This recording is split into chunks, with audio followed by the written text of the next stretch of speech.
साल 2025 भारत की अर्थव्यवस्था के लिए बहुत अहम साबित हुआ। जब दुनिया के कई देशों में आर्थिक रफ्तार धीमी रही और अनिश्चितता बनी रही, तब भारत ने अपनी घरेलू खपत यानी देश के भीतर खर्च बढ़ाने पर फोकस किया। सरकार के फैसलों का असर अब जमीन पर दिखने लगा है। इस साल सरकार ने करीब 60 साल पुराने इनकम टैक्स कानून में बड़ा बदलाव किया। नया कानून टैक्स सिस्टम को ज़्यादा सरल और पारदर्शी बनाने की दिशा में माना जा रहा है। इससे आम करदाताओं को नियम समझने और टैक्स भरने में आसानी हुई। इसके अलावा जीएसटी की कुछ दरों में कटौती की गई, जिससे रोज़मर्रा की चीज़ें और सेवाएं थोड़ी सस्ती हुई। इससे लोगों की जेब पर दबाव कम हुआ और खर्च करने की क्षमता बढ़ी। साथ ही 8वें वेतन आयोग को लेकर चर्चा तेज होने से सरकारी कर्मचारियों और मध्यम वर्ग में उम्मीद जगी।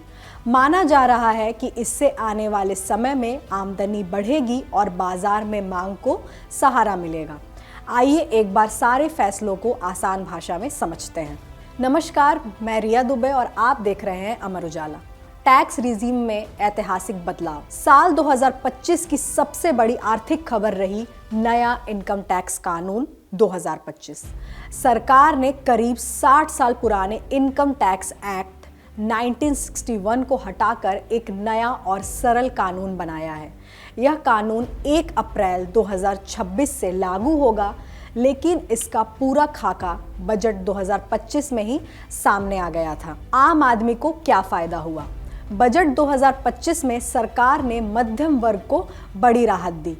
नई इनकम टैक्स व्यवस्था के तहत अब 12 लाख रुपए तक की सालाना आय पर कोई टैक्स नहीं लगेगा। इसका सीधा मतलब है कि लोगों के हाथ में ज़्यादा पैसा बचेगा, जिससे वे ज़्यादा खर्च कर पाएंगे और बाजार में मांग बढ़ेगी। चलिए नए टैक्स स्लैब को समझते हैं। 4 लाख तक के इनकम वालों पर कोई टैक्स नहीं लगेगा। 4 से 8 लाख वालों पर 5%, 8 से 12 लाख वालों पर 10%, 12 से 16 लाख वालों पर 15%, 16 से 20 लाख वालों पर 20%, 20 से 24 लाख वालों पर 25% और 24 लाख के ऊपर इनकम वाले लोगों पर 30% तक का टैक्स लगेगा। हालांकि टैक्स में राहत का असर सरकारी खजाने पर भी दिखा। आंकड़ों के मुताबिक 1 अप्रैल से 17 दिसंबर 2025 के बीच नॉन कॉर्पोरेट टैक्स कलेक्शन, जिसमें व्यक्तिगत टैक्स शामिल है, की वृद्धि दर धीमी होकर 6.37% रह गई, जबकि कॉर्पोरेट टैक्स में 10.54% की वृद्धि दर्ज की गई। जीएसटी के मोर्चे पर राहत। साल 2025 में जीएसटी को लेकर भी आम लोगों और कारोबारियों को बड़ी राहत मिली। 22 सितंबर 2025 से लागू नए नियमों के तहत करीब 375 वस्तुओं और सेवाओं पर जीएसटी की दरें घटा दी गई। इससे रोज़मर्रा के इस्तेमाल की कई चीज़ें सस्ती हो गई और खर्च का बोझ कम हुआ। जीएसटी के स्लैब हुए आसान। पहले जीएसटी की व्यवस्था 4 अलग अलग स्लैब 5%, 12%, 18% और 28% में बटी हुई थी, जिसे समझना मुश्किल था। सरकार ने इसे सरल बनाते हुए अब मुख्य रूप से 2 दरें 5% और 18% में समेट दिया है। वहीं 40% की ऊंची दर अब सिर्फ सिन गुड्स जैसे तंबाकू और लग्जरी उत्पादों पर लागू रहेगी। इसके अलावा सिगरेट पर अतिरिक्त उत्पादक शुल्क और पान मसाला पर जीएसटी के ऊपर सेस लगाने के लिए 2 नए कानून लाए गए हैं। सरकारी खजाने पर क्या असर पड़ा? जीएसटी दरों में बड़ी कटौती का असर सरकारी राजस्व पर दिखा। नवंबर 2025 में जीएसटी कलेक्शन घटकर 1.70 लाख करोड़ रुपए रह गया, जो उस साल का सबसे निचला स्तर था। साल दर साल आधार पर यह बढ़त सिर्फ 0.7% रही। हालांकि सरकार का मानना है कि यह गिरावट अस्थायी है और इससे लंबी अवधि में मांग और खपत बढ़ेगी। 8वें वेतन आयोग का गठन। केंद्रीय कर्मचारियों को सौगात। 2025 के अंत तक सरकार ने केंद्रीय कर्मचारियों और पेंशन भोगियों के लिए एक बड़ा और अहम कदम उठाया।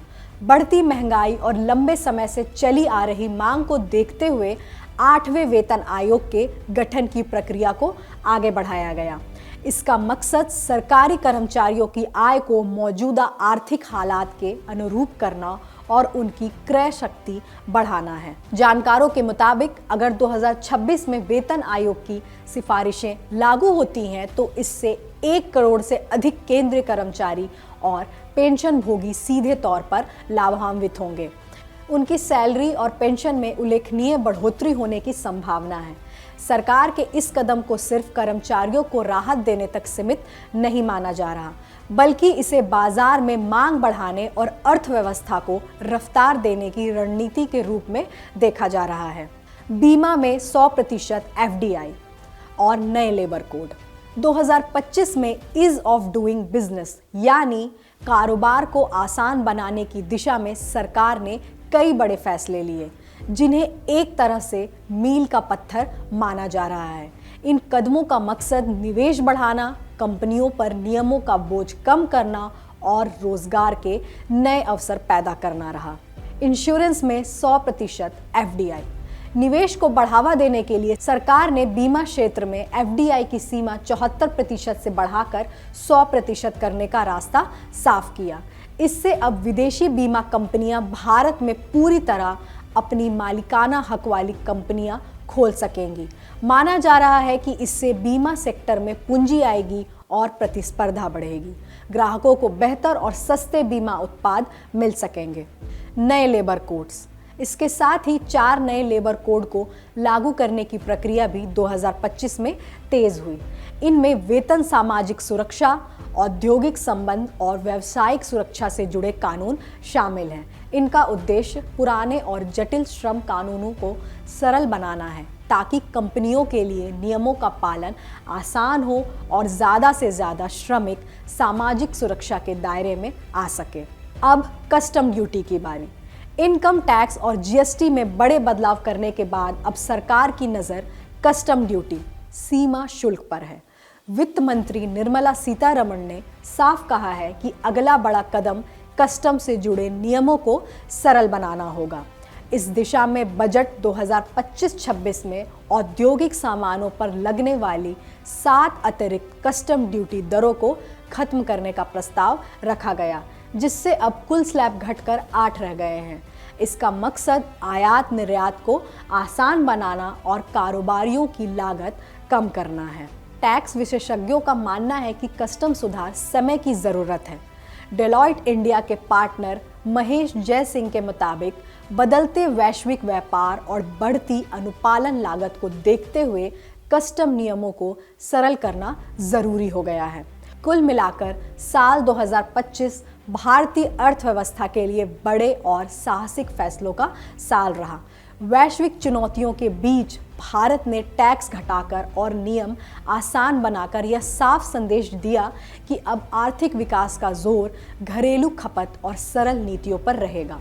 अब सबकी नज़र इस पर है कि 1 अप्रैल 2026 से लागू होने वाला नया इनकम टैक्स एक्ट आम आदमी की उम्मीदों पर कितना खरा उतरता है। इस विषय की जानकारी हमारे साथी कुमार विवेक ने जुटाई है। देश दुनिया की बड़ी खबरों को आसान भाषा में समझने के लिए अमर उजाला से जुड़े रहिए। वीडियो पसंद आए तो लाइक, शेयर और सब्सक्राइब जरूर करें। अगर आप ये वीडियो YouTube पर देख रहे हैं तो हमारे चैनल को सब्सक्राइब कर बेल आइकन दबाएं और Facebook पर देख रहे हैं तो हमारे पेज को लाइक करें।